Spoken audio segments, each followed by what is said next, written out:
For episode 3 of the World Percussion Group V-Tour series.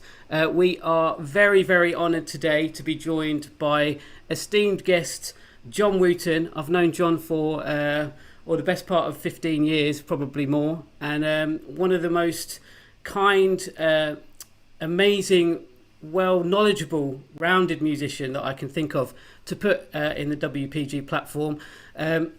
I suppose his specialism, for everyone that would know, would be sort of rudimental drumming, but as I say, a very versatile musician, plays lots of pans and very knowledgeable on Latin percussion and percussion in general, really. So John, thanks so much for joining us today. It's a pleasure, Tim. Thanks for having me.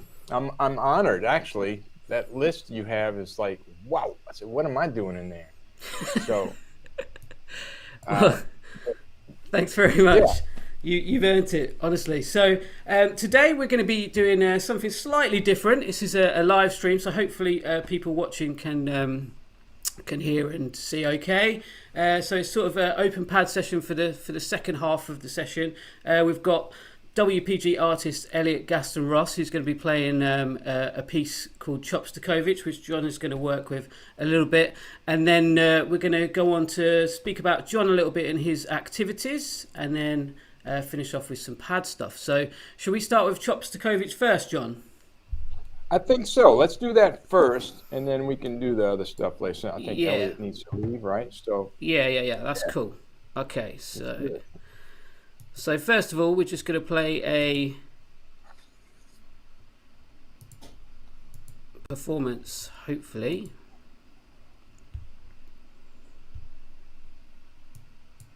Can everyone see and hear that all right? I can see it.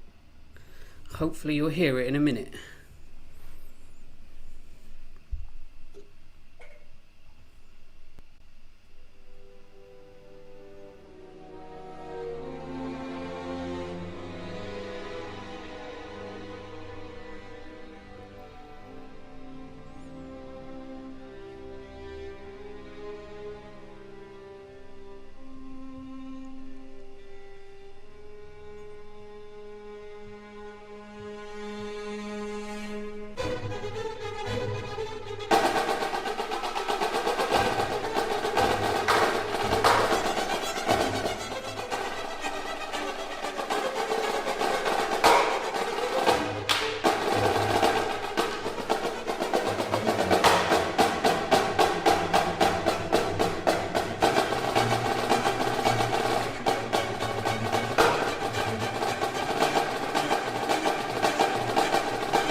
Bravo, bravo. Thank you.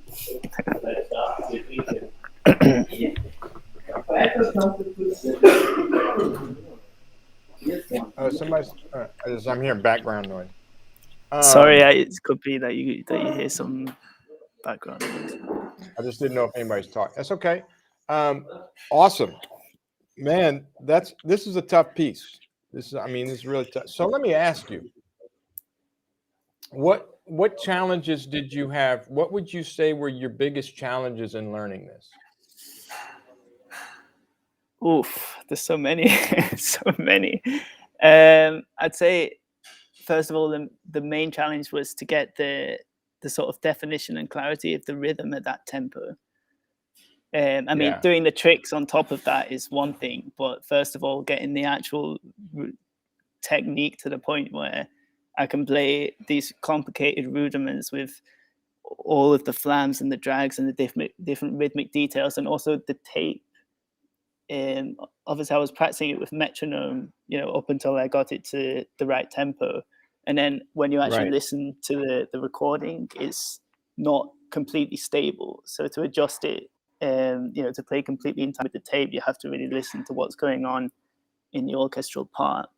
And then obviously adding the stick tricks, which I'd never done before. I mean, I'm not a rudimental drummer. I'm a sort of multi-percussionist and an orchestral percussionist. And this was a first for me. And so I wanted to learn it to improve my technique and to learn a new solo piece for a rudimental solo piece. And so it was quite a challenge. And also doing it in match grip when most of the stick tricks were written for a traditional. So I had to adapt it, sort of make it my own a little bit. And a few things weren't really manageable at the right tempo, so I had to make a few compromises here and I'm sure you probably noticed. But but that's okay. No, I did. Everything you pointed out, I would have guessed. I could have guessed all that. So I've never played this piece, but I've had 2 students perform it in the last couple of years for recital, and of course work with them on it. And all the same things. Of course, these are drum corps guys. So I'm gonna guess that the things they found easy, you might have found difficult, and vice versa. Because when Tim showed me this, I said, man, I've never played it. Maybe I'm not the right guy to critique this. I haven't actually played it. So, but I mean, I've played everything in this piece, just haven't played this piece. So I was looking at it, and then I watched your video, and right away from the very beginning, I said, "Oh, well, I can tell this guy's not a rudimental drummer. Not. I don't mean that bad. I could just tell from the flams right away, from the flams at the very beginning, that's not your background. Of course. Now, here's the thing: is you do some things way better than most rudimental drummers, people with rudimental backgrounds. For example, all the single stroke stuff, you nailed that. So so believe it or not, for my students, the hardest sections were letter B. And and then at the end, all the single stroke stuff. Again, at where is that letter? Well, letter E later, halfway through letter E, before letter F. All that single stroke stuff. For them, this was one of the biggest struggles, and you made it look super easy. Like your finger control's amazing. So, but with the flam stuff and what you were saying with getting the clarity, that's the one thing you'd have to work on, is getting your grace notes lower, and all it's not your accents. Your accents aren't the problem. It's the stuff down low, getting that low but clear. So like for me, actually looking through the whole piece, you read the first 6 measures and you go, holy crap, this is a hard piece. Yeah. I mean, but I found, in my opinion, the hardest part of this piece, the most difficult part of the piece, is the first 6 bars, beginning to A. I mean, actually, I'd made a conscious decision. I was struggling a lot with the first bar because I could play it the way it was written with the flams up to a certain tempo, and then as soon as it got, you're right, actually the beginning is the hardest. But as soon as it got to 114, which is the written tempo, I couldn't bring it to the point where I recorded it, where I could play it as rudimental. So I did it together as the whole bar played. So you were playing just double stops. Yeah, exactly. Yeah. Because you know, that would be flams. Yeah. Is that too loud? No. But yeah. So right away, I looked at the first measure and I did this. And I looked at you and it would just look almost like they were double stops. Yeah. So I would say that's the first thing. And then throughout, I noticed your flams are super, super, either really tight or even flat. And for me, I was brought up, my teacher was Marty Hurley. And just, you know, from the very beginning of my lessons with him, a flat flam was an unacceptable thing. And we used to get sticks thrown at us for playing flat flam, you know, get a stick in the head. You know, what do you mean by a flat flam? Like it's too close together? Or? Double stop. Okay. A double stop. So if they hit the drum at the same time, that's a flat flam. And you get that pop, you know, on the head. Yeah, but the thing is, there's certain places in here, like measure 13, that call for double stops. I'm not sure why that bar is written that way. You know, I think there's a few measures in here, and I'm not dissing this, and I've done this on my own, where I've written stuff for the sake of being difficult. You know, it's almost like it's like why is it written this way? I think it's just for the sake of being difficult.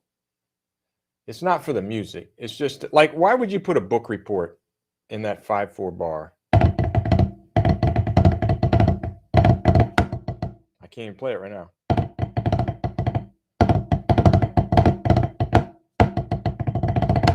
That bar there, that's a tough bar right there. I said, but why would you put that there? Because you can. He's the composer, and he wanted to show that he could play book reports, you know? Is that right?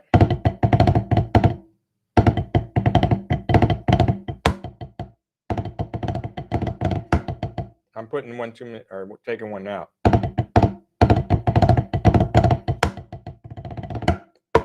Right?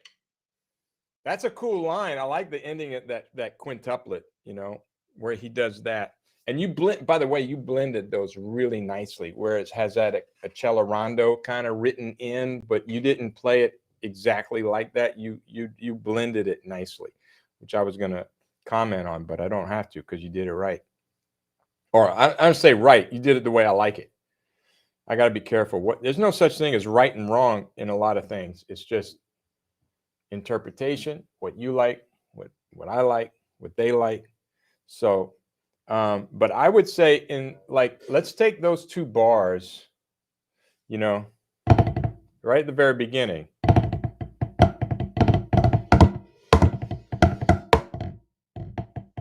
Let's see if I can play it.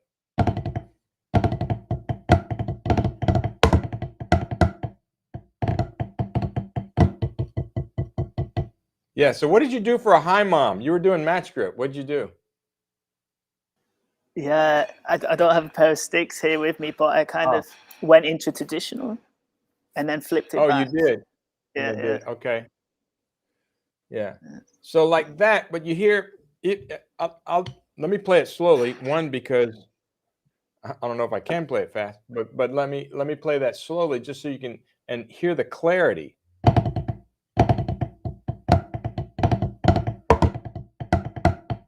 Is that right?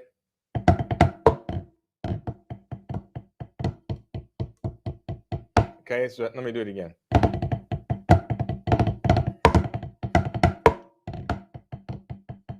Okay, so these I'm just talking about the first 3 counts, really. You hear what I mean? As opposed to, let me do it again. Yep. You see, so what the difference is, I'm trying to make more contrast between my taps and my accents. And you know, I don't know if you listen to a lot of funk music or anything like that, but this is real common. You know, when you listen to drummers like Vinnie Colaiuta or David Garibaldi, you know, you hear this clarity and this definition, and part of it is just the you know, you're playing on a snare drum. You got one pitch, and you're trying to make music on one pitch. That's hard in itself. Okay, so you have to use what you have, and here the one big thing we have is contrast and dynamics. So anytime you can, make the most of that contrast in your dynamics. And I would say any of the flam patterns throughout, you could have done more with that. Man, I'm not even going to comment on the single stroke stuff, like at letter B. Man, I was like, wow, that's really good. Oh, what'd you do on I was looking at the music and I saw the spider thing.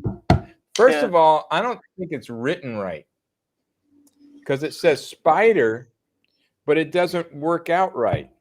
So it's 1 E and 2 E and 3 E and 4, because 4 would be the stick, the bead. So what did you do? I mean, I watched. There's a video, obviously, of the composer playing on YouTube, and obviously a match grip was something else. I think I had to switch to traditional before and start in traditional and play the flam with the butt end first, and then go under, like, with the right hand. It's hard for me to explain it. Oh, there's an underneath thing. My hand. Yeah. Doga goga daga daga daga under daga daga daga daga. Okay, I'd have to look at that again. I can't remember. You know, so here's the thing. You know, with all the solos I've written, which you're going to see one. Tim's going to play one in a little while. Actually, and I use the spider in it, but playing the clave. Or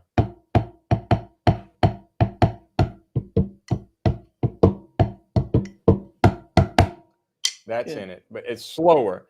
But anyway, with the visuals, what I tell everybody is if they're playing at match grip, I said, then do something else. You could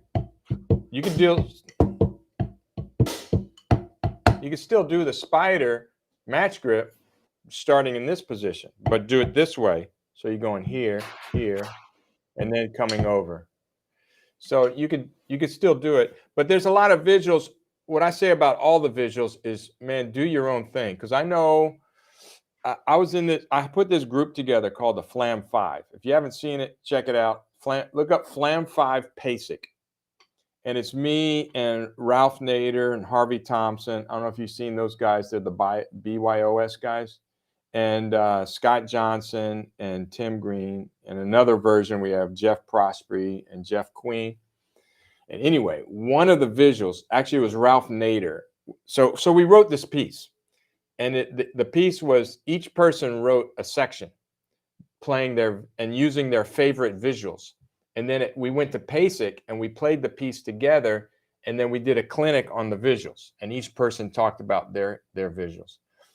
And it was really an interesting experiment, because everybody had a difficult time playing the other person's visuals.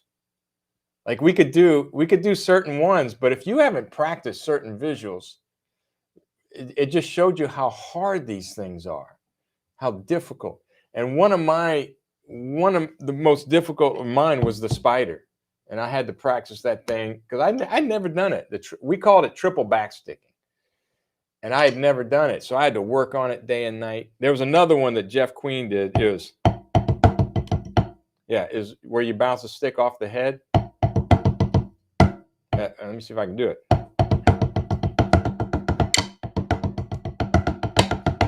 That was it. And let me tell you, practicing that one, I dropped a lot of sticks and cussed more than I ever did in my life. So it was a real interest. So anyway, go watch the video. And I got to say, I'm proud of myself because when that visual came up, I nailed it.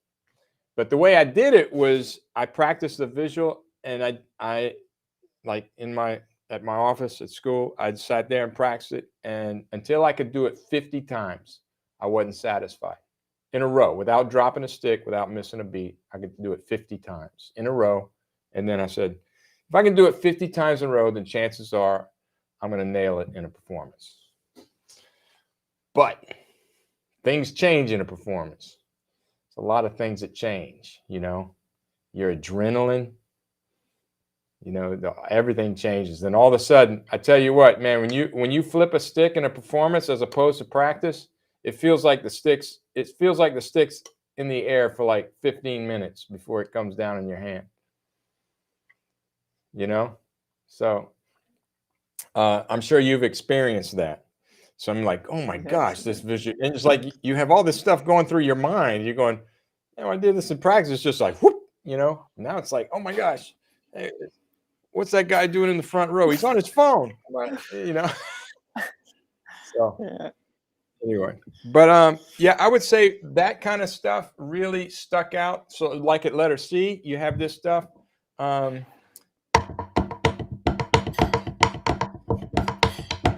I think even at a mezzo piano, you could get more definition between accents and the taps. There, and then this.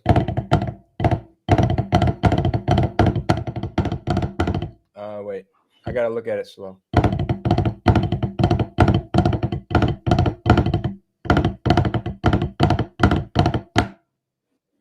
Yeah, and then that's real easy to, like that. I wasn't sure the clarity of those diddles. I may need to hear it again, but be careful when you put accents on a diddle. I don't think of that as an accent. I just think of it as a weighted note. Because if you slam it too hard, you're going to distort the diddle. So really, both notes should be accented. So when I play that,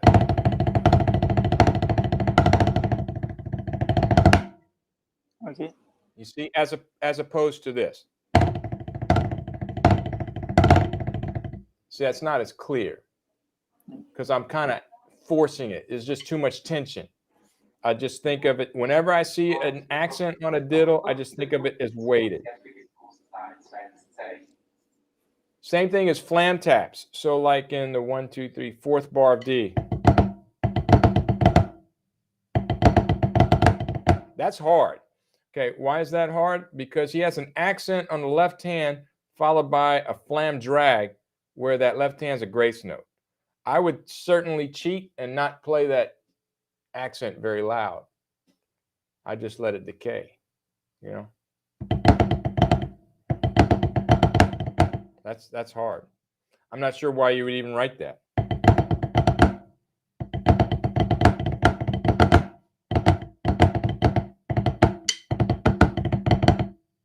Woo, that's tough. Yeah, so that's a tough lick right there. I'd have to look at that a little bit.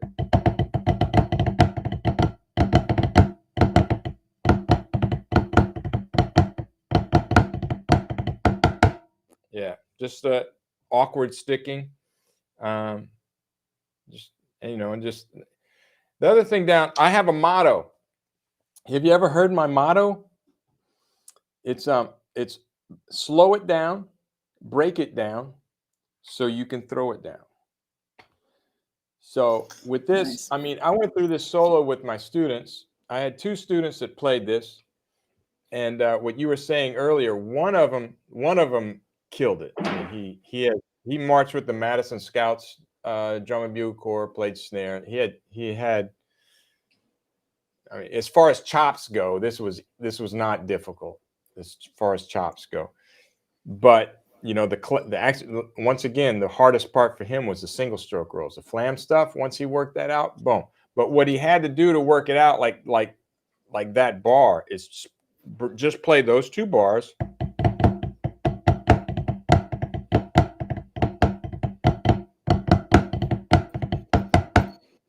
At that tempo with a metronome. So what is that? That's about 70 beats per minute, right?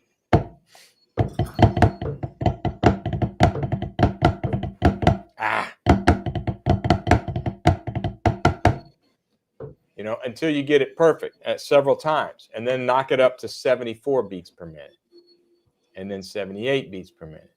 And of course, you do this with any piece, the marimba solo, whatever. It doesn't matter. You can do it the same approach. So break it down, slow it down, so you can throw it down. Because we're impatient. I want to play this fast right now. Right now, I want to play it fast. I don't want to work on it slow. I want to play it fast, but I can't. So to get there, I got to play it slow and work on the clarity. Now, one thing you really have to work on, and I think what you might have to go back and do on a few of these flam licks, is go back, slow them down, but play them with a lot of clarity and play them. So practice the same way slow as you do fast. So I always say this: we're going to practice speed slowly. Because until you can do it right slowly, I mean, you're just not gonna play it fast. Yeah. So anyway, he knocked this stuff out. The other guy that played it was talking about you playing it at that tempo. Yeah, he had a hard time getting some of the stuff up to tempo. So we have this app called Tempo Slow. You have that app? There's a couple of apps where you can slow. It's called Tempo Slow. You can put anything digital in there and you can slow it down. It doesn't change the pitch. There's a couple other apps my students use. We use those for practice, but I even told them, I said, man, let's put it in tempo slow and knock it down a few clicks so you can play it, so you can perform it. And of course that hurt his pride. He goes, no, can't slow it down. I'm not a All right, I think that's time up. The time up. Nice musical interlude. Wow. You got a musical interlude. Great. I'm sorry. Thank you very much, John. I'm very sorry that I have it was a leave pleasure. early, but I've written down all your advice here. Yeah, thank you for the tips. Now, one other thing I'd like to say, that drum you had it cranked up really high, and there wasn't a lot of snare response on it. So Tim's going to play a couple videos, but I suggest you go watch those videos later. One's of Rudimental Clave, and it's on a Kevlar head, but I put holes in the drum, and I don't crank it up. I watched these videos. I've seen them. Okay. So the snare sounds different, a little richer. Yeah. Thank you. Perfect. Great. Okay, well, cool. Thank you, Elliot. Have a great concert. Elliot's just off to play some Thanks timps very now. much. So, all right. I'll see you later. See you soon. Enjoy it. Wow. Thank you very much for the feedback. Amazing. So, as I mentioned at the beginning, John is very much a versatile musician, and truly believes that is what makes a good musician, is to be all well-rounded. So not only is rudimental stuff his thing, but also very much into world percussion as well. So I thought it'd be good to just show you a little bit of some of the other things that he's capable of.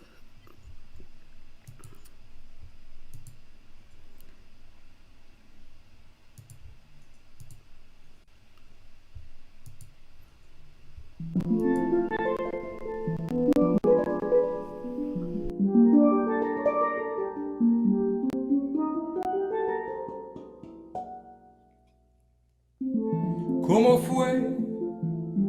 No sé decirte cómo fue. No sé explicarme qué pasó. Pero de ti me enamoré.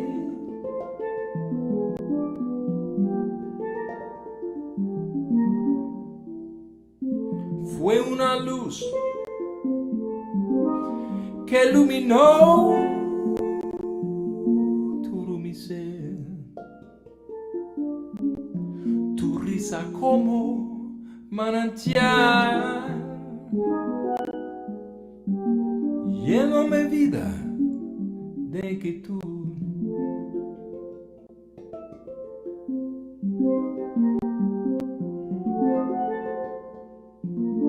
Fueron tus ojos o tu boca, fueron tus manos o tu voz, fue la mejor la paciencia de tanto esperar tu llegada, vida, llegada más no sé. No sé decirte cómo fue, no sé explicarme qué pasó, pero de ti me enamoré.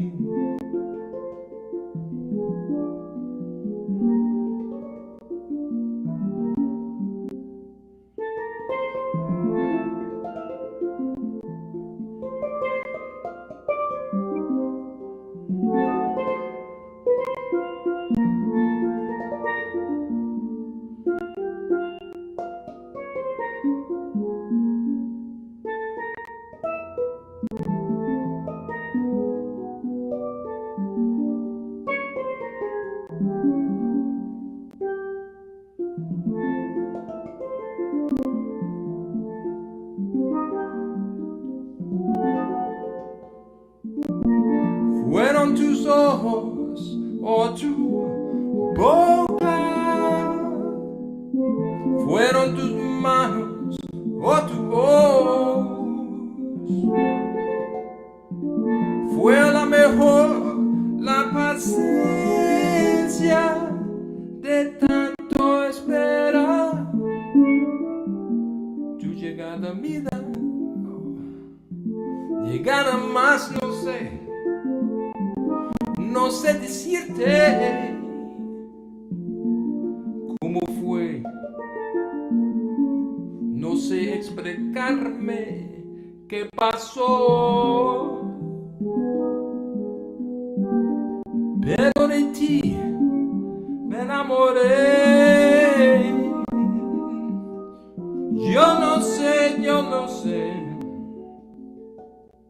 cómo fue, pero de ti me enamoré.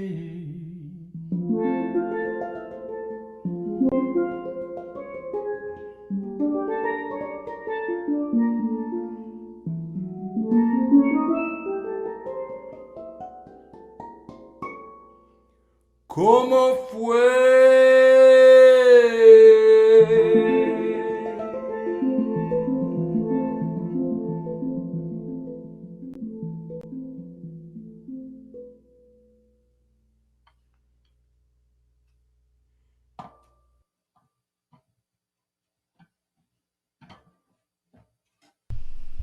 All right, sorry, I think you were about to say something then and I cut you off. Very rude of No, me. it's okay.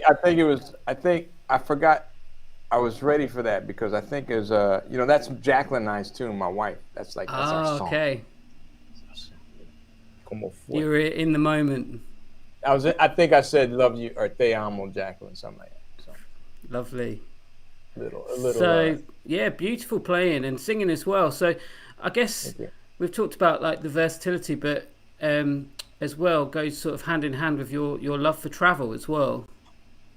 Well, as that was playing, I was thinking, when I was a younger musician in college and throughout, I majored in college.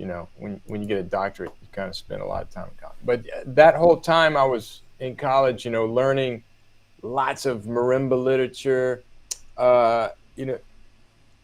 and I took tons and tons of theory classes but as I joke with the students here, I call them dysfunctional theory. You go into your dysfunctional theory class, because I played this literature. I played, all these marimba solos and stuff. And honestly, I didn't know what I was playing at the time.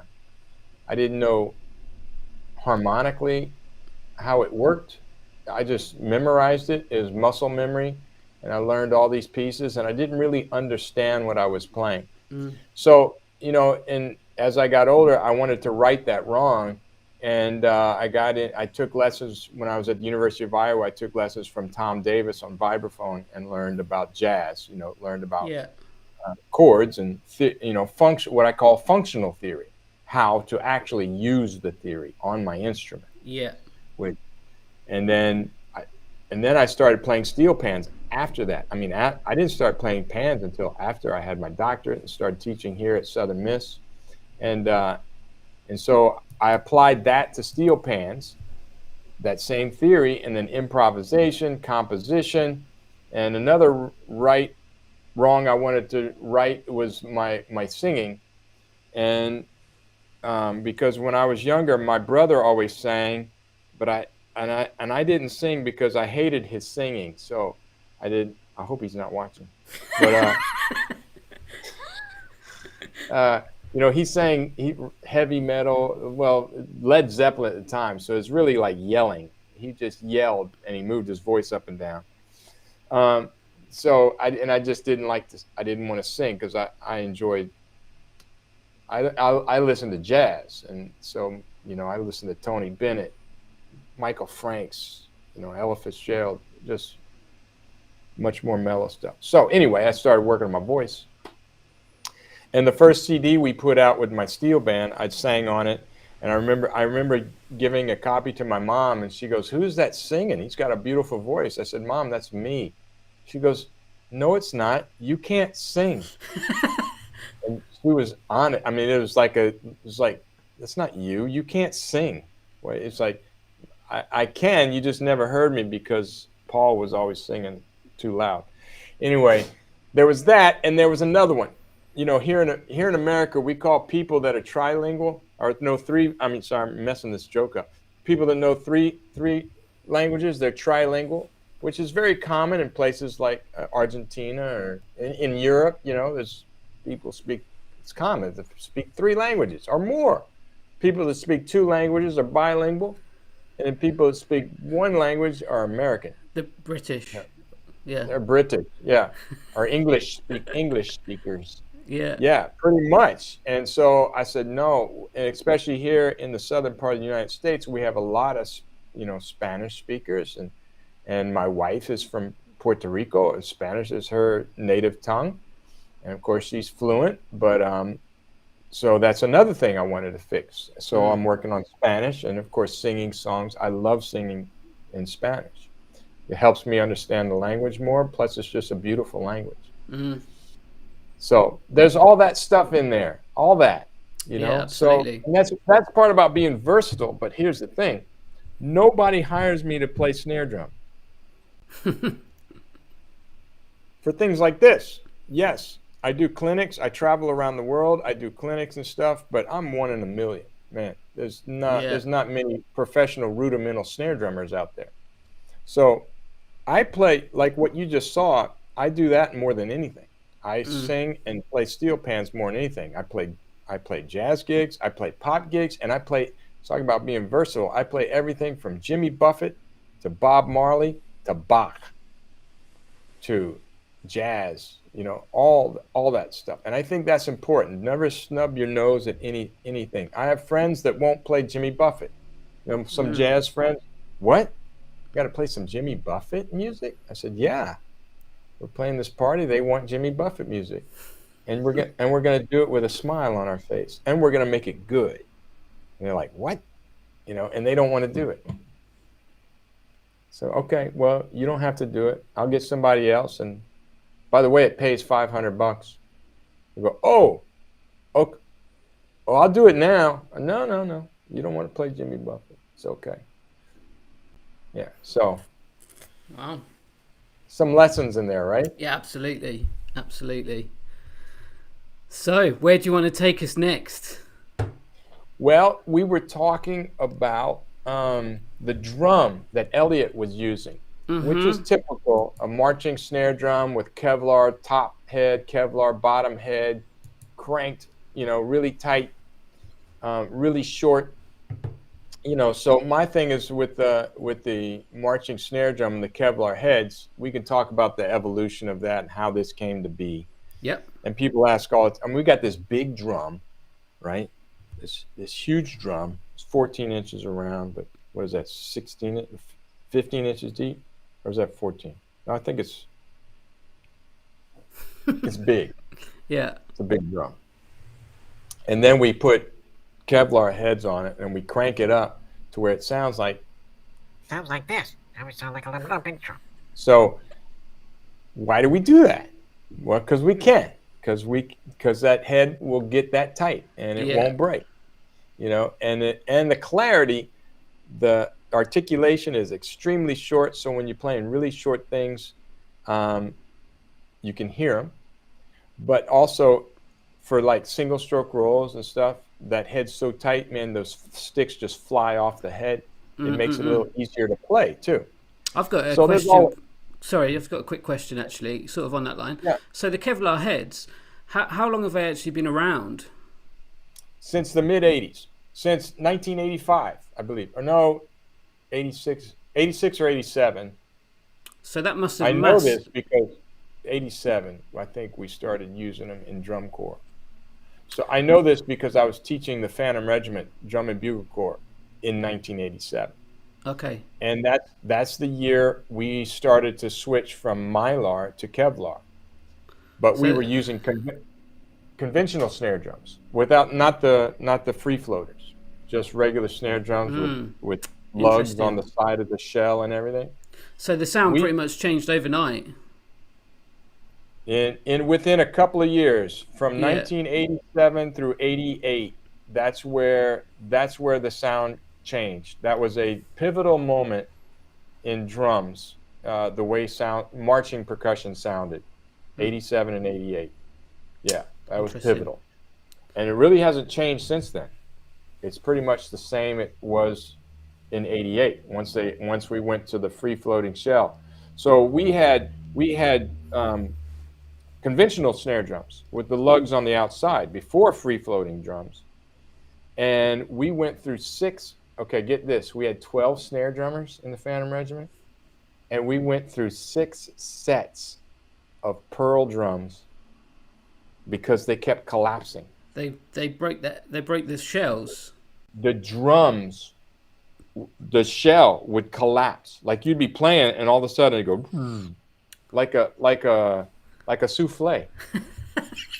Like it just went. Wow. I mean, it's like, you'd sit there and watch it and the drum would just go, it just collapsed. The wood would collapse and the hardware would break. It's like, what the heck? We broke another drum, get another shell. So we were calling Pearl saying, man, these shells are, so they would try and send reinforcements on the shell. They were doing all kinds of stuff. There was more prototypes and experiments done that year than you can imagine. Wow. So they kept sending us drums and we'd take them out, and sure enough, they'd just collapse again until they came up with the free floating drum where there's no pressure on the shell at all. It's just on the top hoop, right? And then the bottom. So, and then it changed. However, if you notice, we're going to play a video in a little while of the Rudimental Clave. So that drum, I'm going to talk about. You have 2 videos. I'm going to talk about both of those drums. Okay. Maybe we should do. Let's. Do you want to do James Clark solo number 2? Let's do that first because that's on a rope tension drum. Okay, this is the original, rudimental marching percussion drum. I mean, everything has evolved from this drum. Now, get this. This drum does have a Kevlar weave on it. It's Kevlar and Mylar. It's a Swiss-made drum head. But it's rope tension, so we can't tighten it that much. And this is a David Loyal drum built for me. It's got my name on it. It's really beautiful. I can talk about the design all day. It's got a fleur-de-lis on the front because of New Orleans. You know, it's the state flag of Louisiana. And then I live in Mississippi. I'm from Louisiana. So we got the fleur-de-lis. We got a crawfish in one of the talons of the eagle. And then we have magnolia flowers at the bottom, which is the Mississippi state flower. So there's a lot of, and then it's a nighttime picture, and there's a crescent moon. And you may know this, but New Orleans is called the Crescent City because of the way the Mississippi River curls around it. It's like a crescent. So there's a crescent moon. So there's all these little things in the design, which I think is cool. But you know, I can geek out over snare drums. You know. All right, so let's hear a little bit of Dr. John Wooton playing James Clark's solo number 2.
Right. So you can tell, I mean, the tuning of that drum, obviously very different. However, even for a traditional rope drum, the tuning was kind of high, you know, because they used calfskin back in the colonial war and Civil War.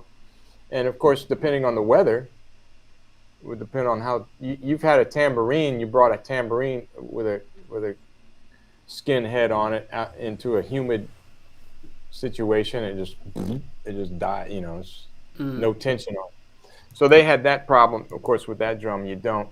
One thing you really can't hear in the video is the depth of the drum. So it's much a richer sound. And where there was that, and then and that drum is it's 17 by 17, so 17 diameter, 17 depth. The shell is. Yeah. And then, so the other video you have is Rudimental Clave, and that's using a free-floating drum. But back in 1980, 81, Marty Hurley, who was my teacher, and teaching, I was in the Phantom Regiment drum line at that time, and he was teaching and writing for it. He developed a drum similar to the Hinger touch-tone drum, you know, where you have a space in the drum. And so he cut out part of the shell, and this was with the Ludwig company, and I actually have the prototype drum sitting on my shelf over there.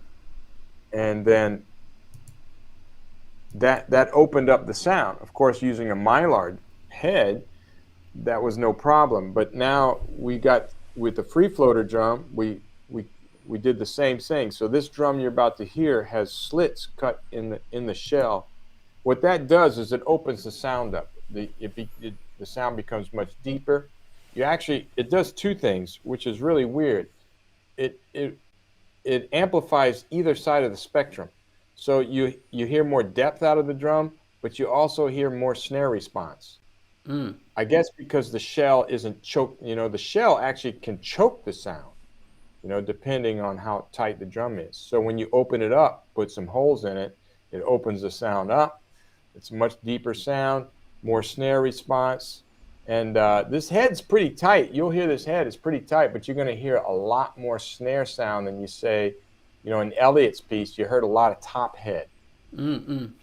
You didn't hear as much snare, more like that tabletop sound, which we deal with this all the time, trying to find a happy medium to where we can get these drums tight, but yet still hear snares. It's really difficult to do, so this is my answer to it. I love this drum. And at the university where I teach, Southern Miss, we are in the drum line, all the drums are like this. So if you oh, that's lovely. What a lovely statement.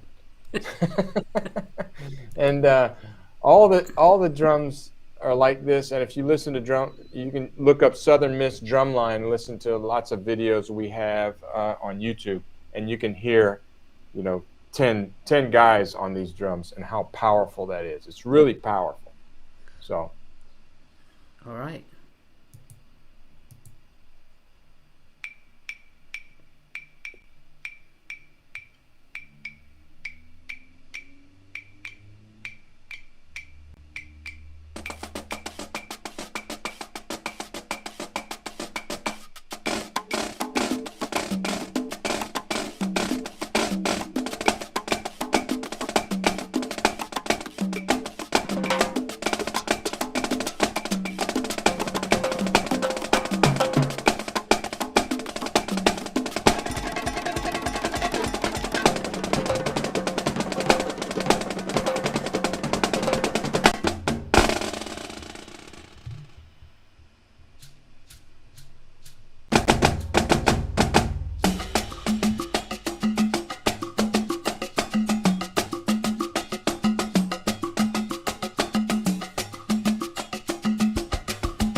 Oh.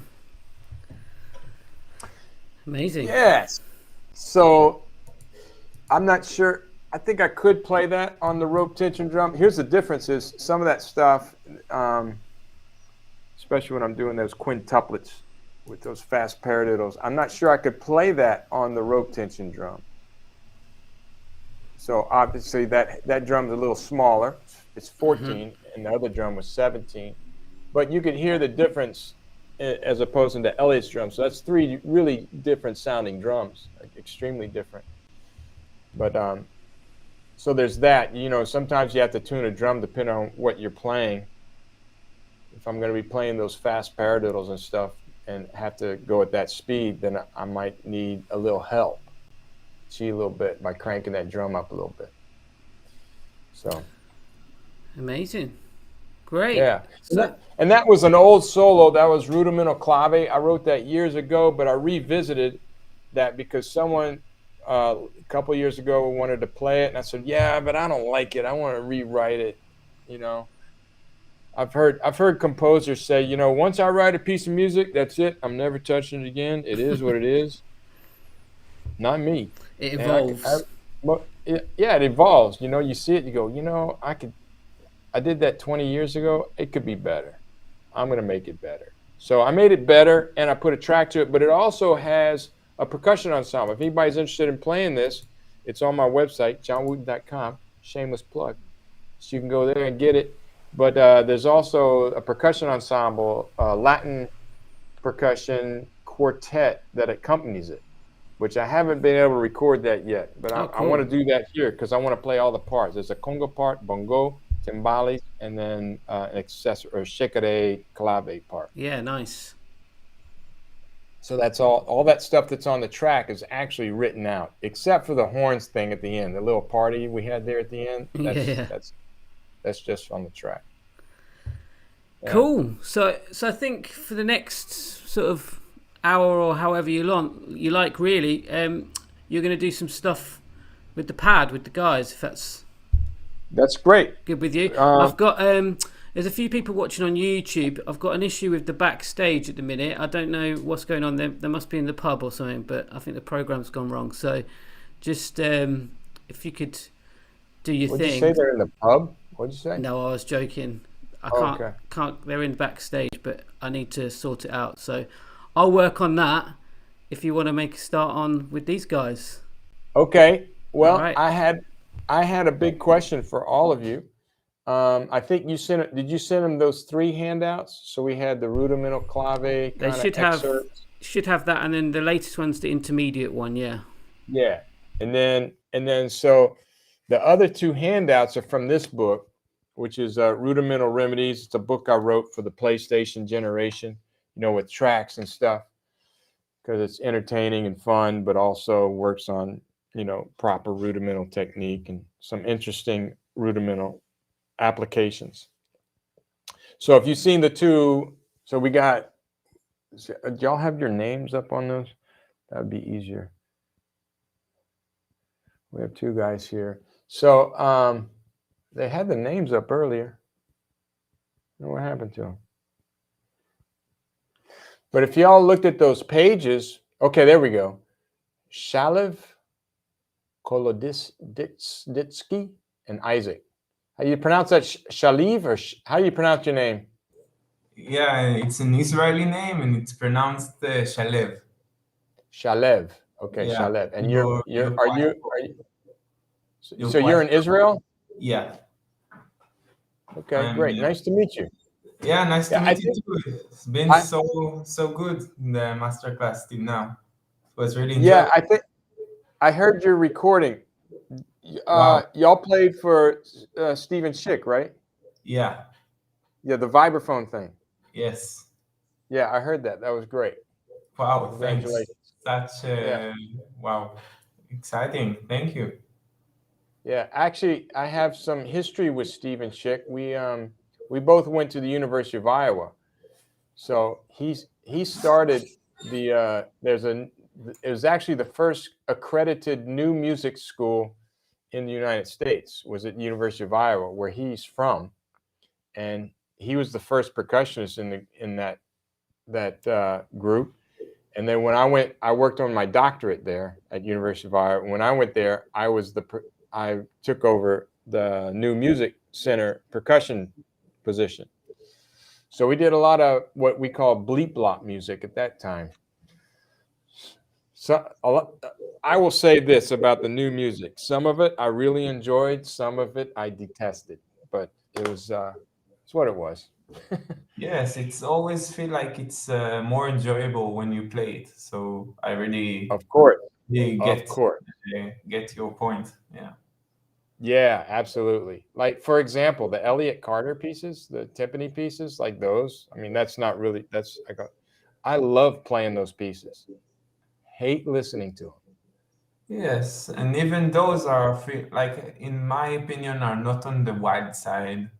Yeah, they're not on the wild side. You're right. Yeah. You're right. No, I had to play some John Cage that was way out there, way out there. And I enjoyed playing it, but listening to it, not so much. Not so much. But anyway, it is to each his own. I'll say that. And then Isaac, where are you from, Isaac? I'm from London. I'm in West London. Oh, you're in London. I'm at the Royal College of Music. Okay, great. I've been there. The Royal College of Music, or the Royal College, the one in Royal South College. Yeah. I've been there. I did a workshop there years ago. I think they had just bought some Yamaha snare drums. Yeah. And we did like a snare line thing. Yeah. And I forget what year that was. It was probably 10, 12 years ago. But yeah, that was fun. Okay, so y'all have those 3 handouts. There's the intermediate, the advanced, and then I have a handout there of some of the excerpts from that solo I just played. So if I would like to get a little feedback from y'all, maybe y'all on the two handouts, the intermediate and the advanced, if it actually says Dr. Throwdown sample page number 2 and then number 3. If there's any exercises on there or something that you would like to work on, or any questions that you have for me, and then we can kind of go in that direction, because we certainly don't have time to do all of this. Yeah. So what I would like to see, actually, and for you to work, is like more the approach that you are taking when you are practicing snare drum and the practice pad, because I'm really interested in how a professional drumline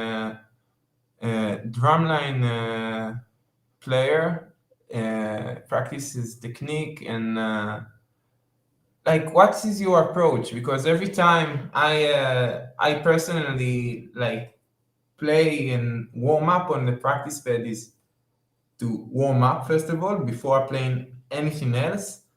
And like, I think all my like my go-to warm-up routines are pretty simple. Yeah. Okay. That's a great question. Well, let's do that. We're going to warm up. And I'll say, when I'm working with my drum line or I'm doing this on my own, the very first thing I do is just play some nice rebound strokes. So a rebound stroke being, a full stroke. You may call it full stroke or call it rebound stroke. I'm going to go ahead and play traditional grip. I know a lot of you guys play match grip. It doesn't matter if you play match or traditional. It's the same. It's the same thing. Okay. So, we have exercise. So let me talk about the strokes. So, I teach a 5-stroke method. And with this, I call this my ABCs. It's my alphabet. So I have rebound strokes, or accents followed by another accent.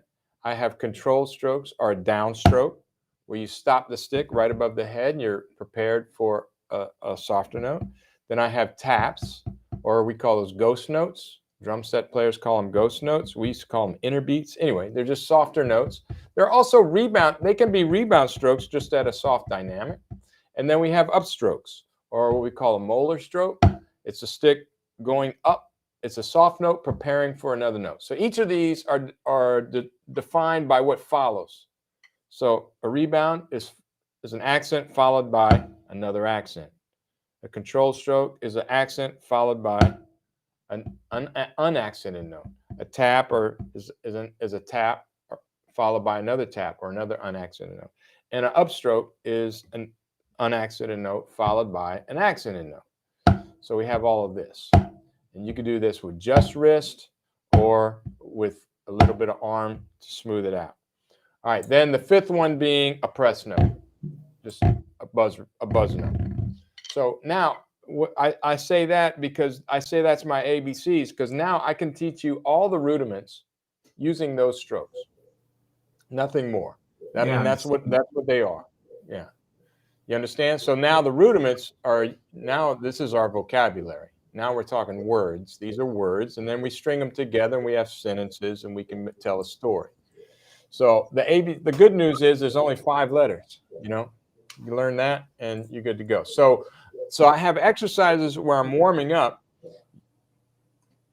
focusing on these strokes, and then even one hand at a time so we can focus on one hand and we're not distracted by the other hand. And I have several exercises here that we can do it. So if you look on the sample page, you could just do quarter notes, you know, just doing this. Just working on the rebound, right?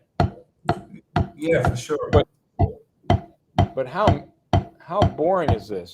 And how, you know, to me it sounds like somebody's building a house, you know, with a hammer. So I try to work in musicality in everything I do. Make it interesting, change the rhythm. You don't have to play just quarter notes. So this exercise is an example of that. The first one on that page 2, the intermediate, it's a swing pattern. So if you play ride cymbal,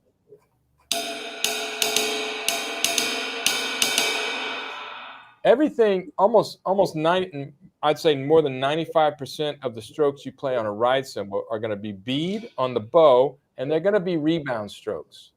Okay, so this is another thing to develop, is also French grip.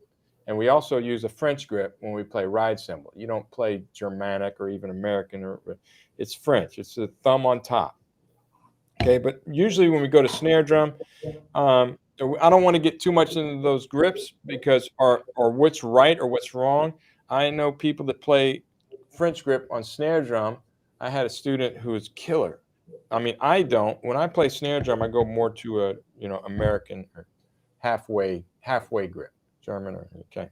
And then on hi-hat, I don't know if you guys play drum set or not, but if you're playing multiple percussion, you come along the same sort of problems where you have to change your grip from here to the thumb over or whatever. Okay, so you can practice this exercise with this grip or with this grip. I'm gonna do it this way for now, and we're gonna play exercise number 1. And I was telling you, I wrote this book for the PlayStation generation. I was finding that my students, especially my younger students, were having a hard time just practicing like I did. This, you know, go home, practice your paradiddles for 30 minutes. So I go home and go.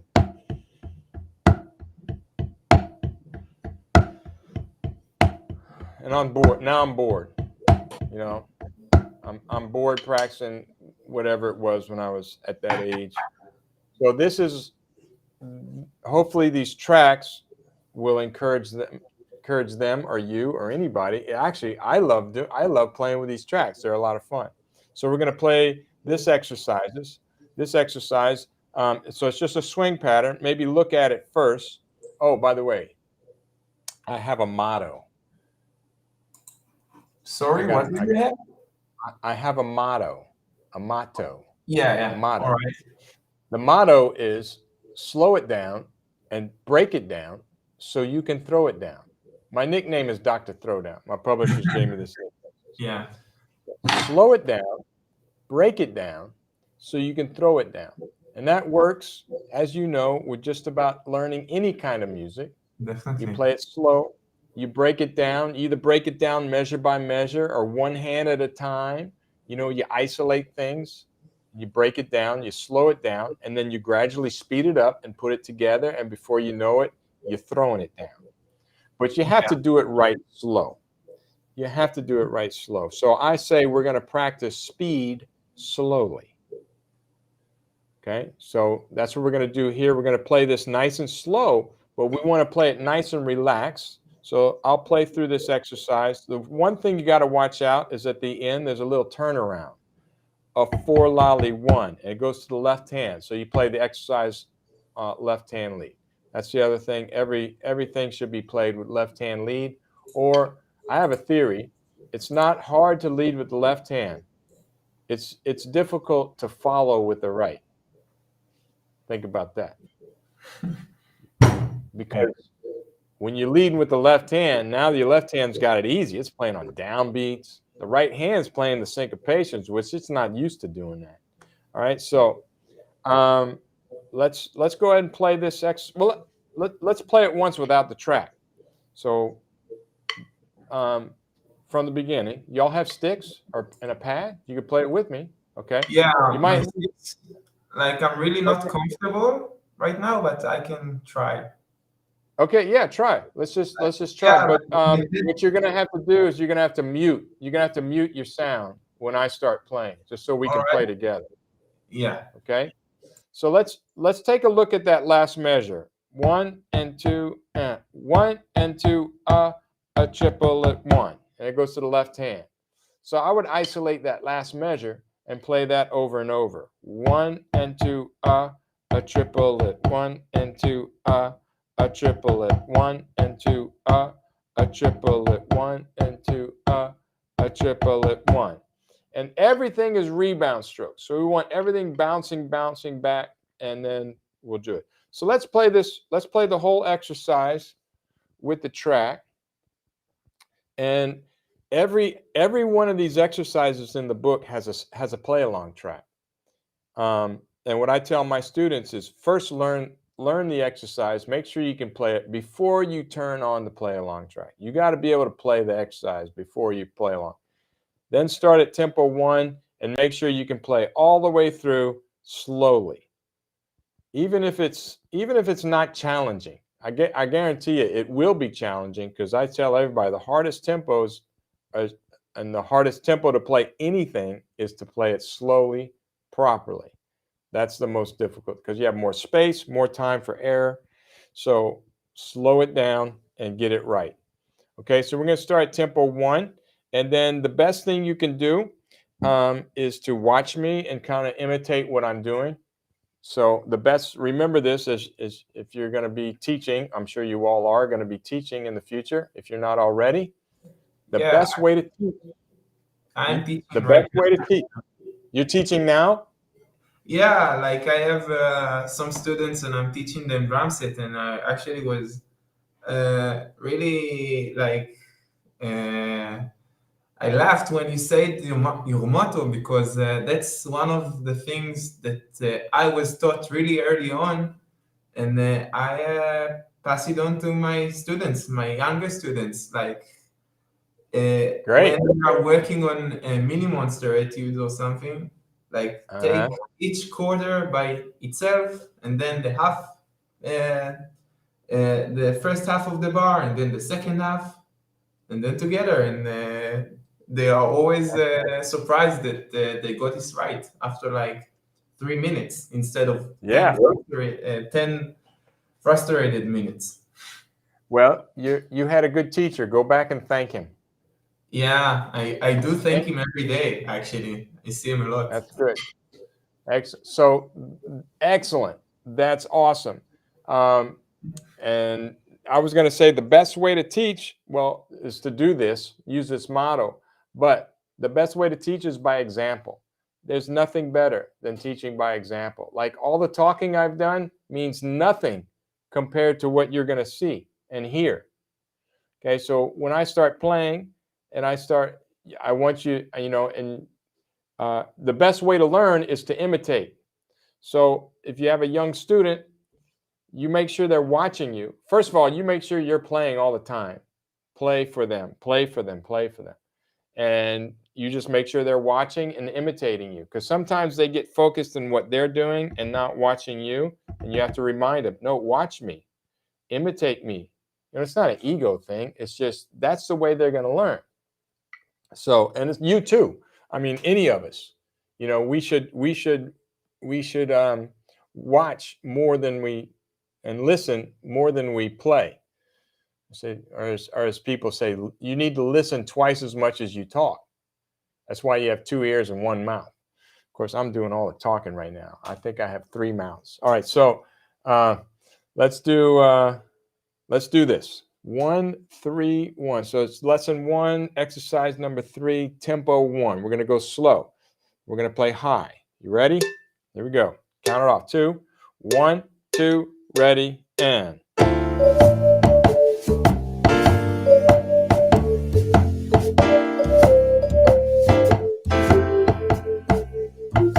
Left hand. I need to play kind of high because it's slow.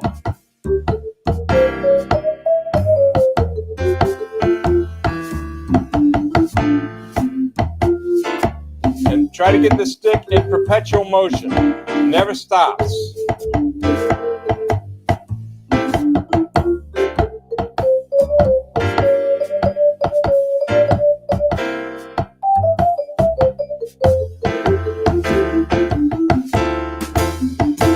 On vibes, by the way.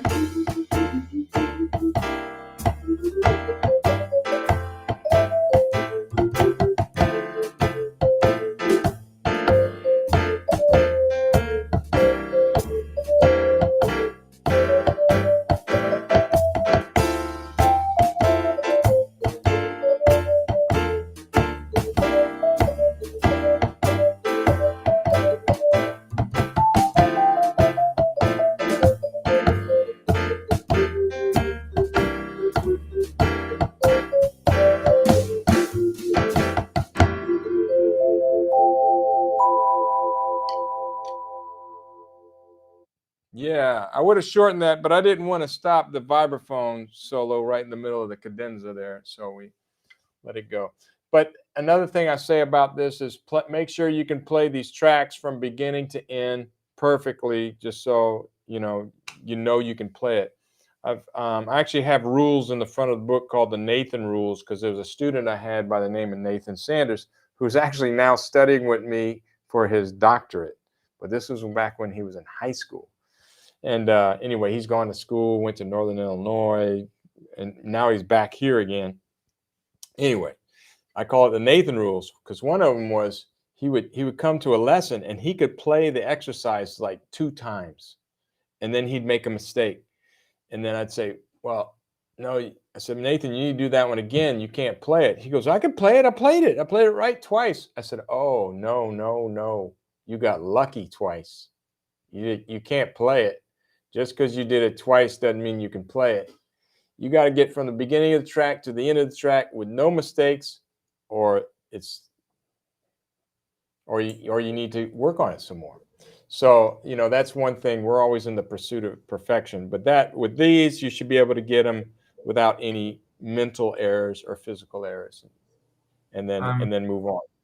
I'm just shocked to hear your teaching mottos and philosophies, because I really believe in those things, and that's something that I was told early on by an amazing teacher, and something that I'm trying to pass on to my younger students, the 2 of them I teach, like really started experimenting with that, with teaching, because I'm pretty young. I'm 20, and I want to, before I start teaching, have like a self confidence, and like really be able to be responsible for my students. I can't teach somebody things which I don't know, so I'm really careful with that. And actually, I'm just like would like to hear more about your teaching mottos and approach to students, because I'm really interested as you talk and pass us through those exercises. Really, That's a great observation. Oh wait, what was that? Isaac, did you say something? I just thought I heard somebody talking. Okay, that's a great observation. And I will tell you this, the way I teach, of course, is my whole philosophy on teaching. First of all, let me say this. I think I'm a pretty damn good teacher now because I'm sure. I used to be awful. When I was your age and, in my 20s, I think I was a pretty awful teacher. I mean, really bad, really bad. I got angry.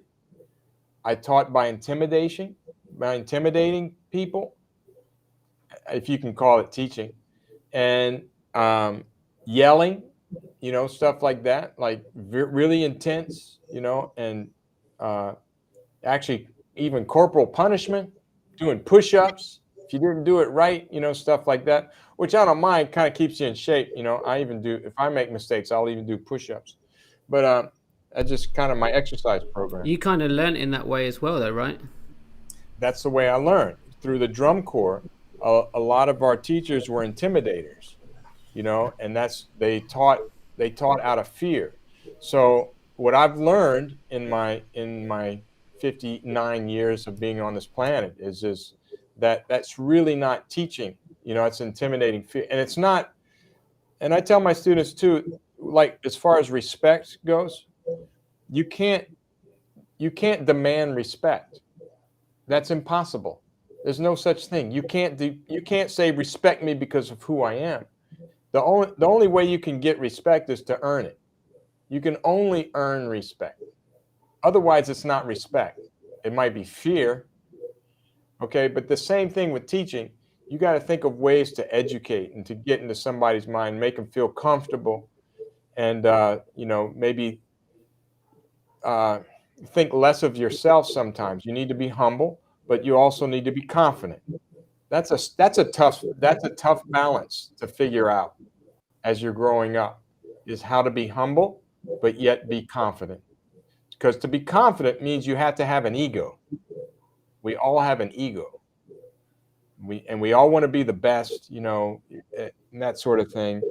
But the one thing we don't want to forget is to enjoy everything we do. I mean, to really enjoy music and enjoy life. I would definitely keep that in mind at all times. So yes, philosophy-wise, as I was saying earlier, I think you missed the part where I was talking about Tim played a video of me playing steel pans and singing. Yeah, I saw it. You saw it? Okay. I saw it, yeah. So these are sort of things that this is what I teach. I teach my students how to be versatile percussionists. Versatile, I say musicians first, percussionists second. And then I think that's very, very important. And all these things, the fundamentals. I'm real big on fundamentals because I know with strong fundamentals you can go so much further. You can take things so much further. So fundamentals on snare drum, and this will help you on your keyboards. I've had some good marimba players, students who call themselves marimba. I have a student right now, one of my doctoral students. His name's Roberto Palamecki, one of Mexico's finest marimba players. I mean, this guy is world class. Incredible. I don't know if you've heard of Roberto. He's toured the world playing at festivals. He's studying here now. And man, in the last year, his marimba playing has gotten even better. I mean, to me, watching him play marimba is like watching a miracle. It's incredible. But it's gotten even better because he's been taking drum set and snare drum lessons from me. It's like when he wanted to come study with me, I said, why do you want to study with me? You're already an amazing marimbist. I mean, concertizing around the world. And he goes, but I need to learn that other stuff. And he wants to get a doctorate for that big jump and pay raise, you know. So yeah. So anyway, he's here, and we've noted. We were just talking about it yesterday. He's working on, you know, the snare drum solo Impressions. No, You know sorry. that? Yeah, it's a classical. It's classical snare drum. It's a snare drum solo, and it's very difficult. But he's working on that. But he's never done anything like that in his life. And then he's also playing drum set, and he's going through all our proficiencies on drum set and snare drum. And his marimba playing, the definition of his marimba playing has gotten so much better. It's like he's just, you know, and I see that all the time. I just use him as an example, but I see it all the time with percussionists. If you really work on your fundamentals on this pad, on this little piece of rubber, it's going to help everything. And then same thing with keyboards. So one thing we do is we work on arpeggios and scales with freshmen when they're coming in. First thing I do is work on arpeggios and scales, make sure they can do arpeggios, major, dominant 7, minor 7, diminished, half diminished, and then the scales that go with those arpeggios, and know them like lickety split, know them really, really well, because that's the fundamentals of harmony. And until you understand the fundamentals of harmony, you can't comp, you can't improvise.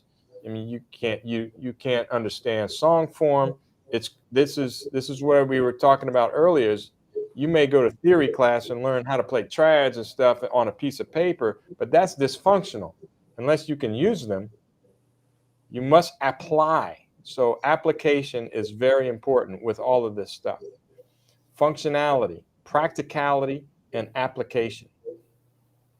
Very important. As far as I'm concerned, it's, you know, as far as, you know, playing music, I think that's keep that in mind. So talking about philosophy, that sort of thing you want to keep in mind. So here's one thing I say in lessons. When they come in and they play, how many times you get somebody coming to a lesson, they kind of say they're playing like a Cerrone etude or something. It doesn't matter what it is. They play it and they kind of play it. They kind of play it right. It's right. The right rhythms. Yeah. You know, right dynamics. But do you want to listen to it? Do you want to listen to it? Sometimes not. Yes. Sometimes everything is right, but it's not persuasive enough. Yeah. Exactly. So my point is, they don't have it to the point of application yet, or the point of functionality. Until I want to listen to it, they haven't applied it yet. They haven't made it to the point of functionality, or I will say application, point of application. Okay, so in a drum set class, if somebody's working on independence, or you know, and it sounds like this, like let's take a Ted. Let me turn this down a little bit. Hang on, I don't want this to be too loud. Hang on. Yeah, it's fine. The volume is fine. They're doing a Ted Reed thing. Good. They're playing this.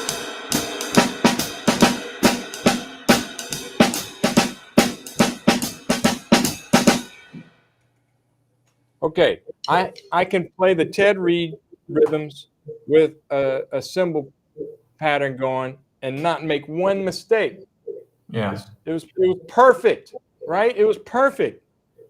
Do you want to listen to that? No, you don't want to listen to that. I don't want to listen to that.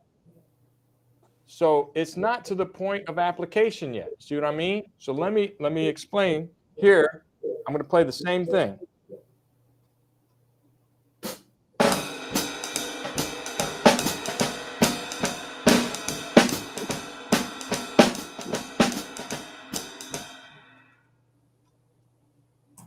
Yeah. Just by adding nuances and dynamics and getting into it, you know, and now I'm into it. I'm like, I'm engaged in the music.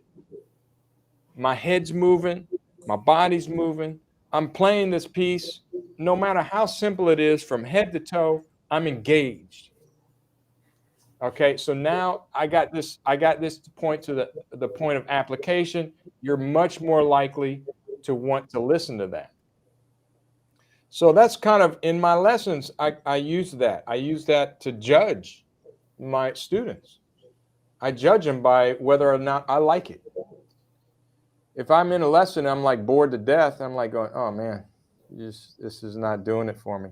Then they don't have it to the point of application yet. And I tell them, you need to entertain me. You are here for my entertainment.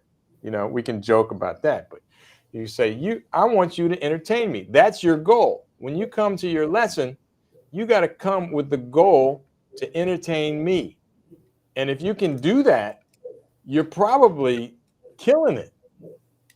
You see what I mean? Okay. Yeah, definitely.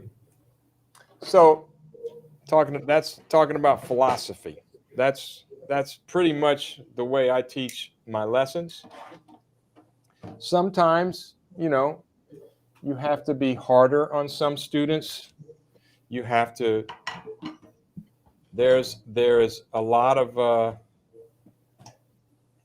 hand holding, as you might want to call it. Just I feel like a lot of times I'm a psychiatrist in some of my lessons, you know, with all that's going on. You know, music majors have so much to do. They're pulled in so many different directions, you know. As far as my university goes, I'm sure it's the same everywhere. The music majors are the busiest students on the campus, you know, by far from what I've seen.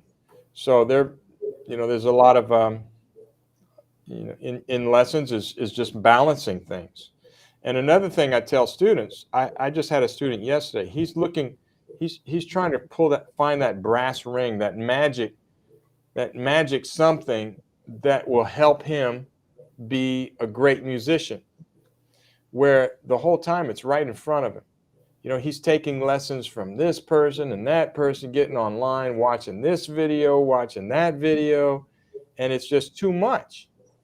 I said, dude, you just need to get in the practice room and practice. Yeah. You have a lot of information, but you're not applying it. You know, so I said, stop taking all these lessons.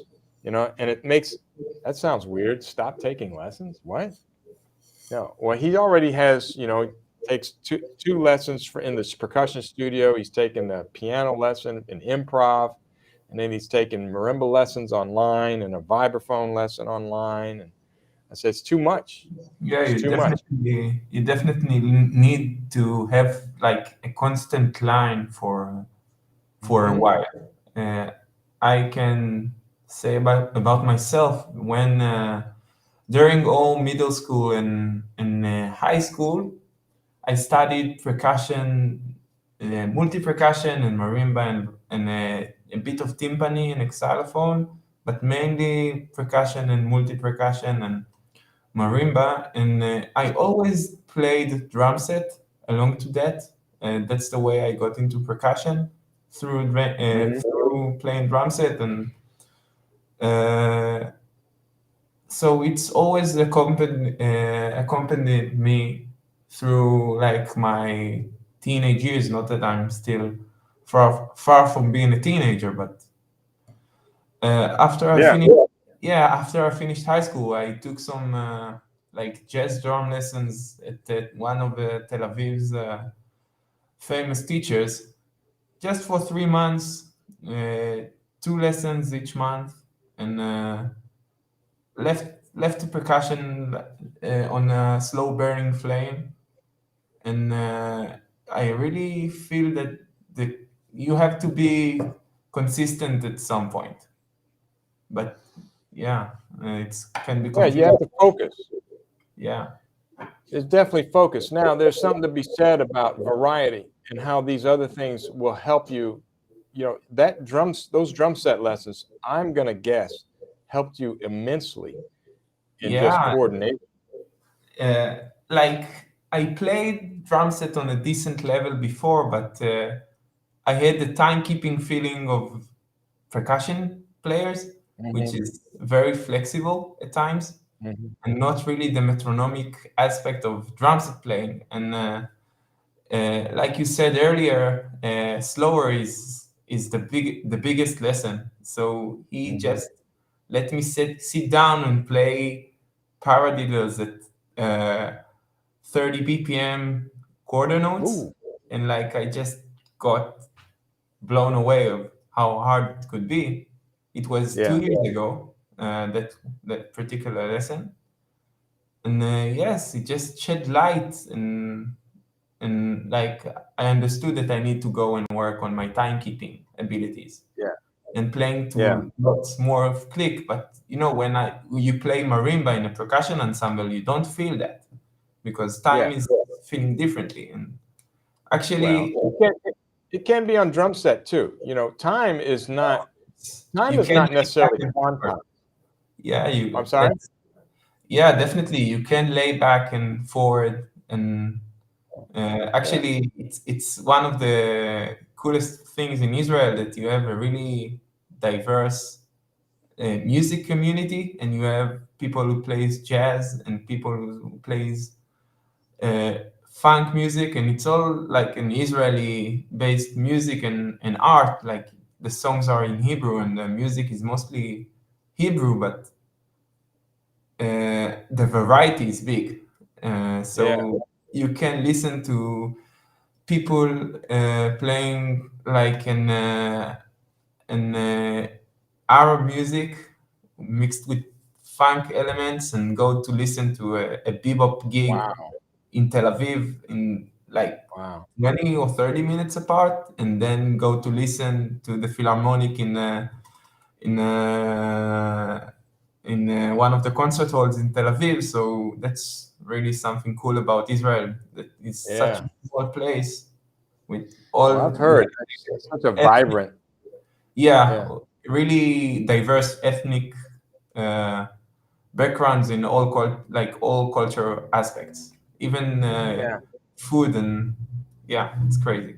But it just sorry about that. I love the food. What? No, I've never been. I need to come. There's a guy that studies with me sometimes on Saturdays from Tel Aviv. Who is Shai? I'm trying to think of his last name. He's a lawyer. All right. I can't think of his last name. Dang it. But he's a lawyer. He lives in Tel Aviv. He takes lessons from me on Saturdays sometimes.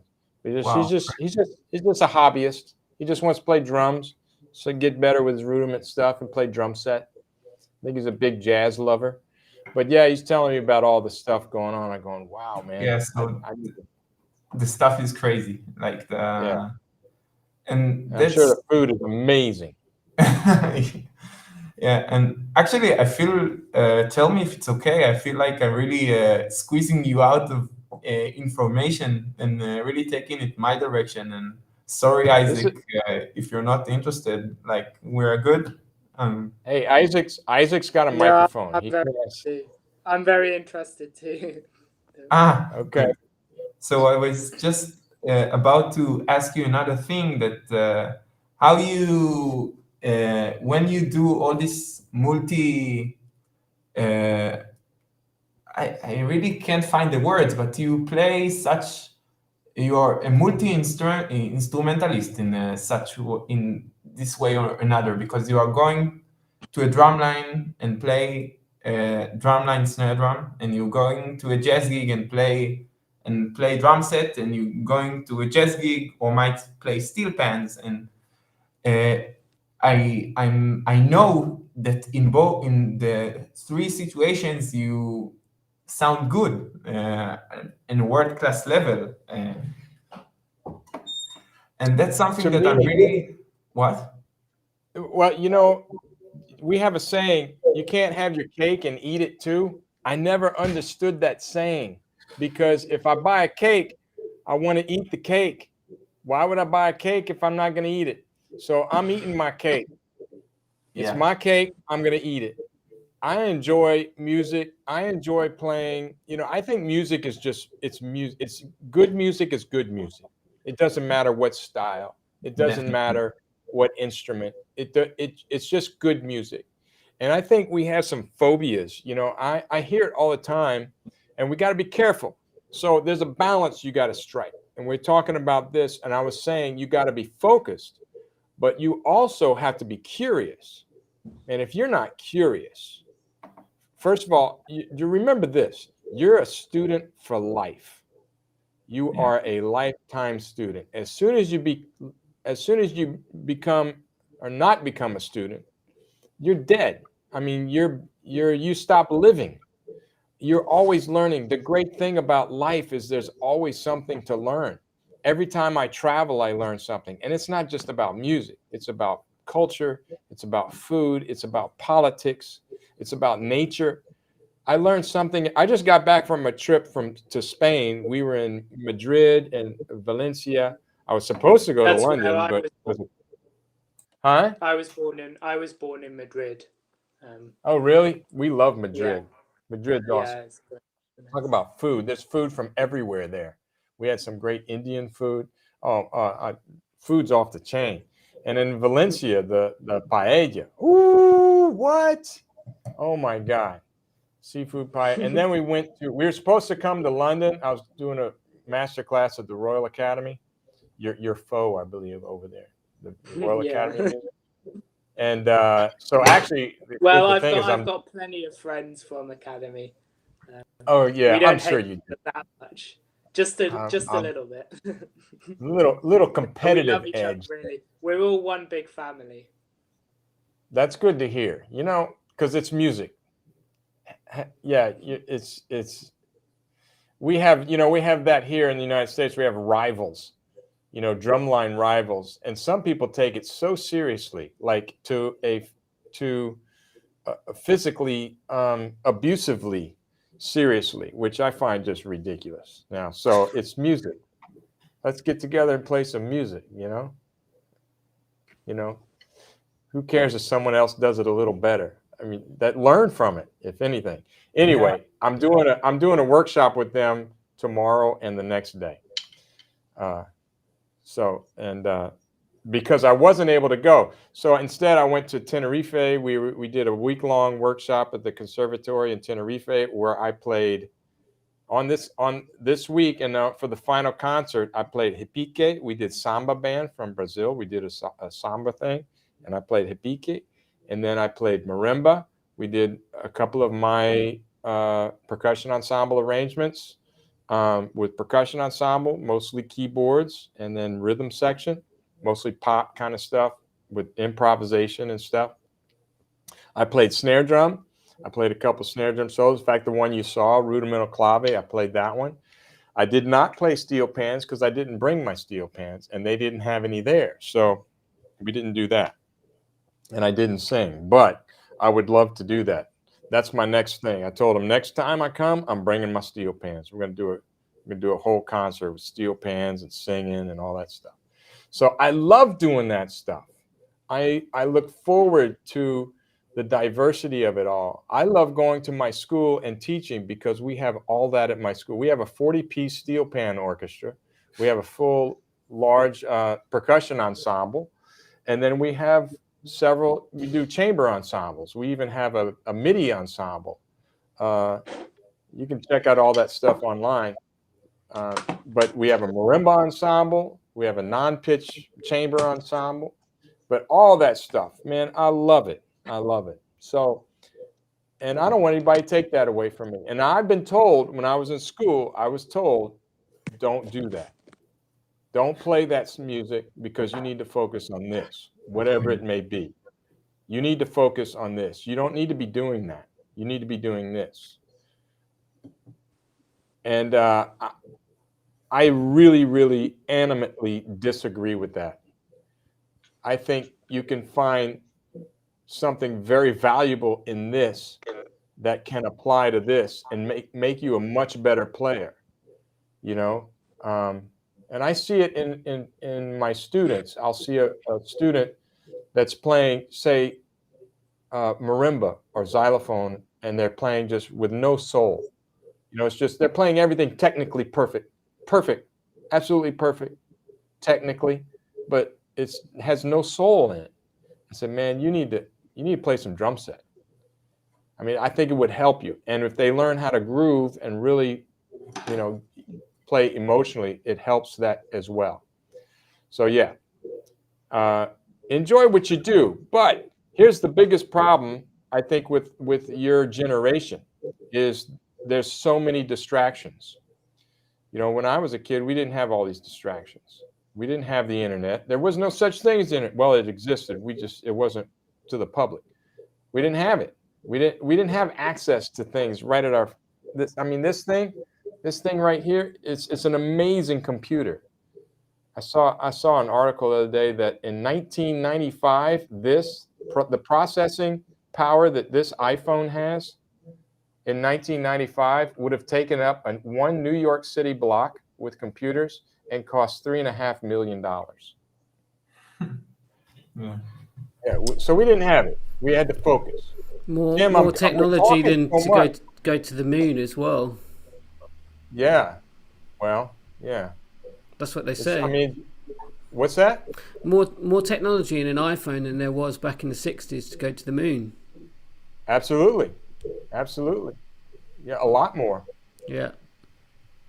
John, so it's crazy what you have. You have so much information. You got to be careful not to spread yourself too thin. There's a lot of junk you got to get rid of all the time. So I tell my students, number one, if you came to the university with a PlayStation, get rid of it. Get rid of the PlayStation. I mean, sell it or give it away, something. Get rid of it. Get rid of all the games. Go to get your phone out right now. Take off all the games. Take off all the distractions, and then rethink about how you look at YouTube. Right now, you guys, I mean, you're the cream of the crop, so you're probably doing it right.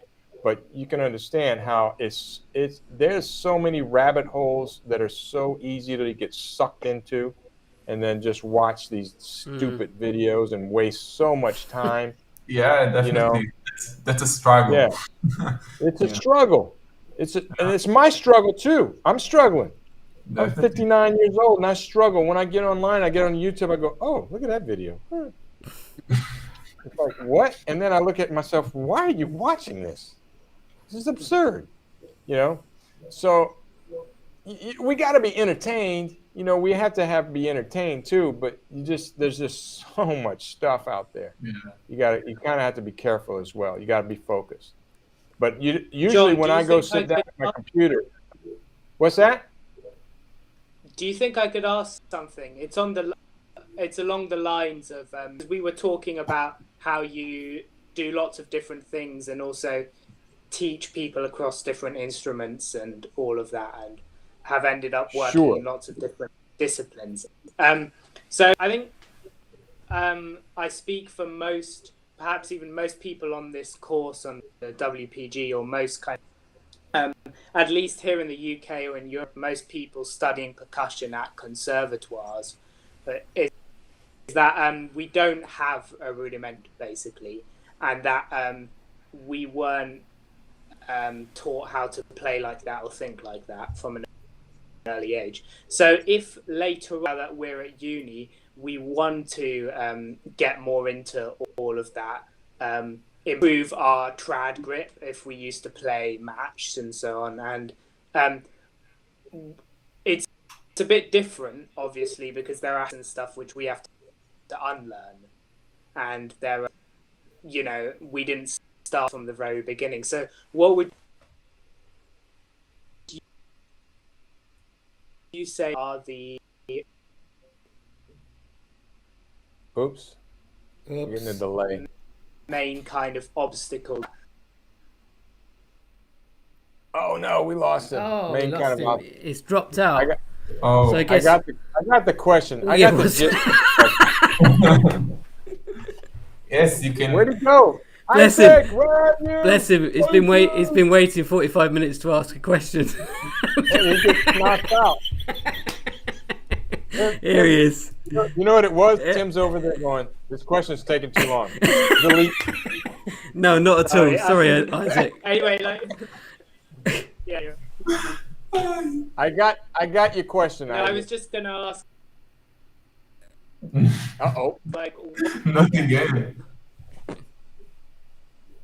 Say it again.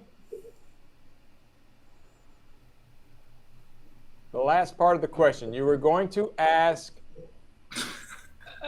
What obstacles do we face? Someone who's getting into rudimental play without being taught that. Yeah. Isaac, how old are you?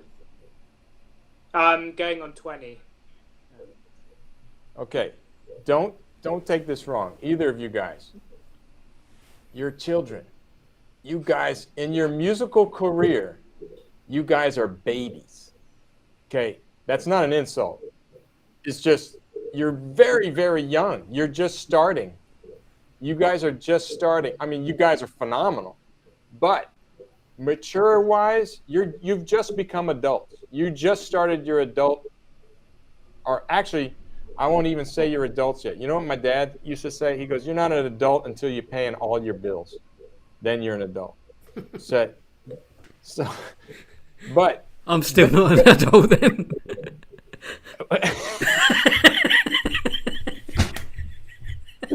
Okay, so here's one thing. Look, use Tim and I as an example.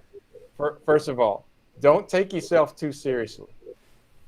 You got to have fun, man. Whenever we get together, we're in tears. We're crying. We're laughing so much.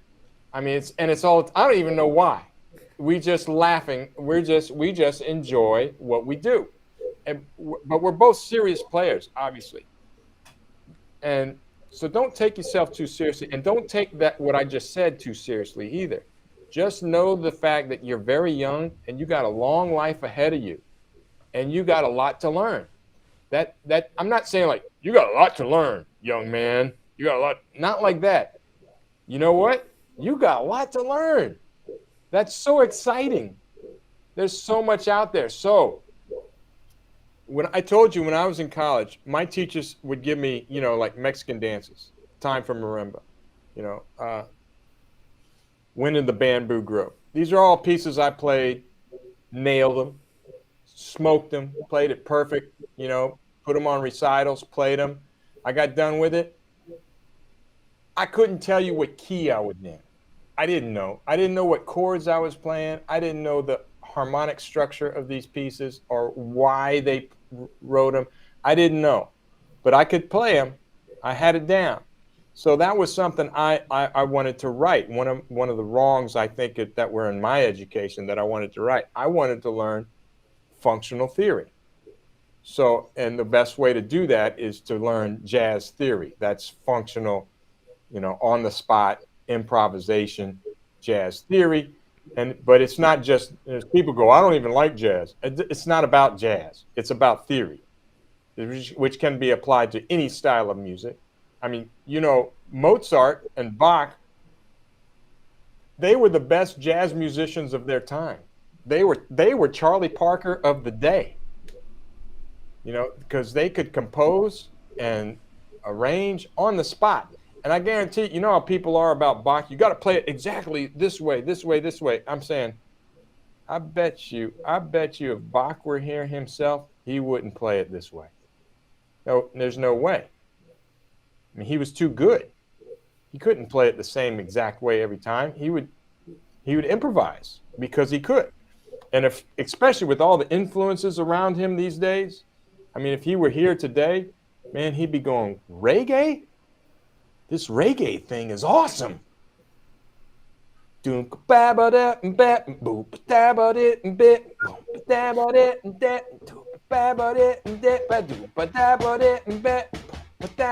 would be Bach today. I'm just saying. I bet. I mean, I don't know because he ain't here, but I'm putting my money on it. So with that said, learn stuff as you go. So I did a clinic in Madrid 2 weeks ago for the students at the conservatory. It's Conservatorio de Música de Madrid. I didn't do it at the conservatory. You know why? Because it wasn't a clinic on classical music. They said, no, you can't do that here. So we had to go somewhere else to do the clinic. What? What? Are you serious? They were serious. I was like, that's crazy. Because I used to hear stories here.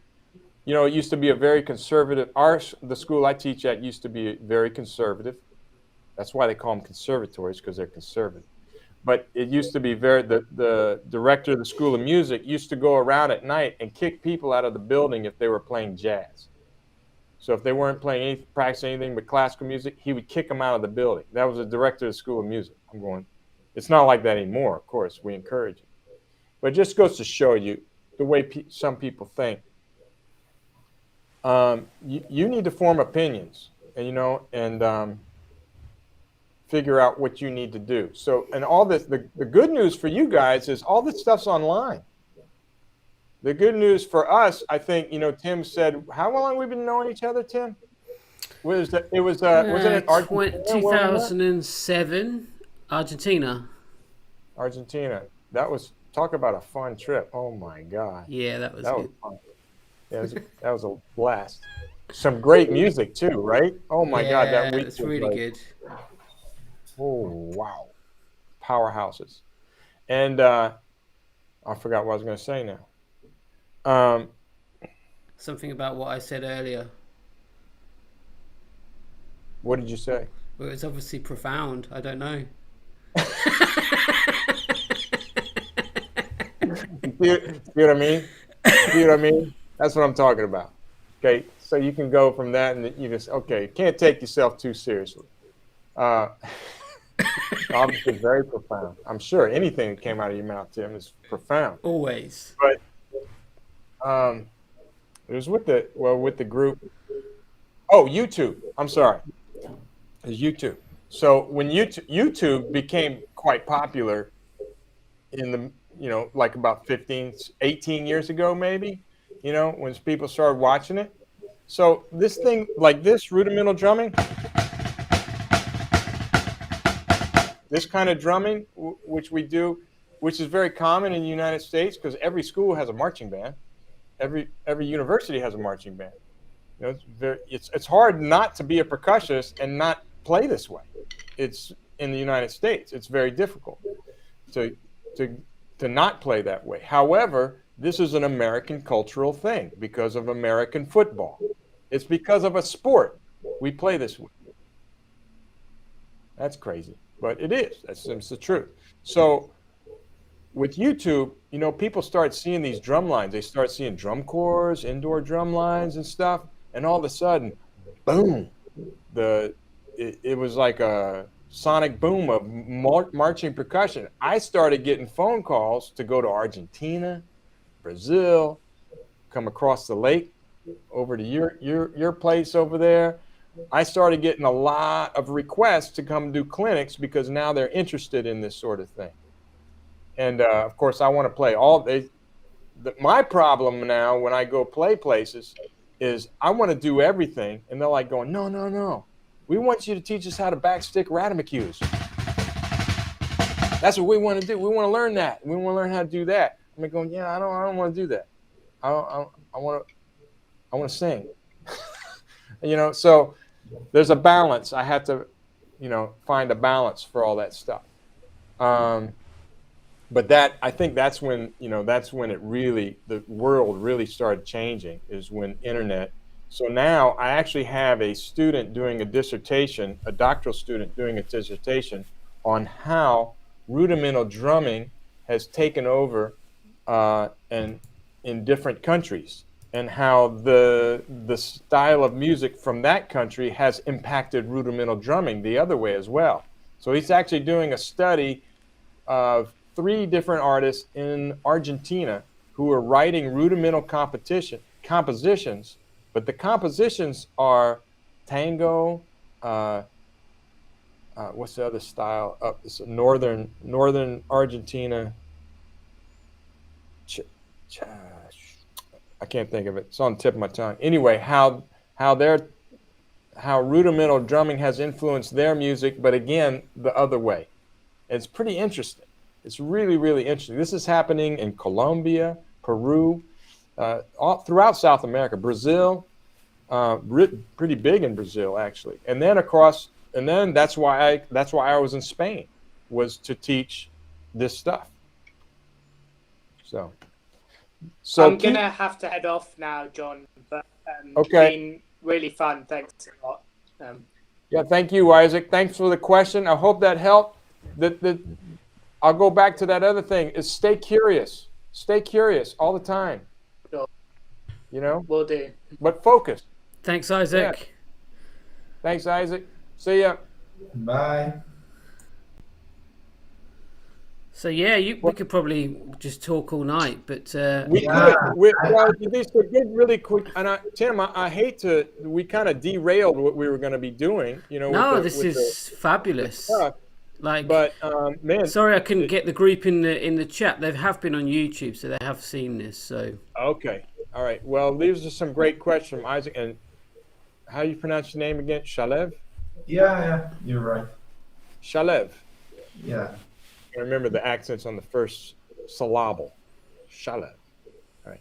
Yeah. All right. So yes, he's had a ton of questions. So yeah, and absolutely. Really good for him. Yeah. Actually, I feel a bit guilty. Sorry. No, you're good. You couldn't at all. No. Okay, stop it. Stop feeling guilty. Stop. Okay, don't at all. No, but I'm actually a little surprised by your questions. You know, those are very mature questions. A lot of my students, like these things that you're asking about, I kind of have to force down their throats, you know, especially if they're at a certain maturity level. But those are very, yeah. So the bright young man, Tim, you have here, very bright. You're very bright, very mature. Oh, Satur's on. Satur Tiamson. He's one of my students from the Philippines. We use Rudimental Remedies. He's been studying out of that book too. Great percussionist. He's the president of the Percussive Arts Society chapter of the Philippines. But he lives in Hong Kong now.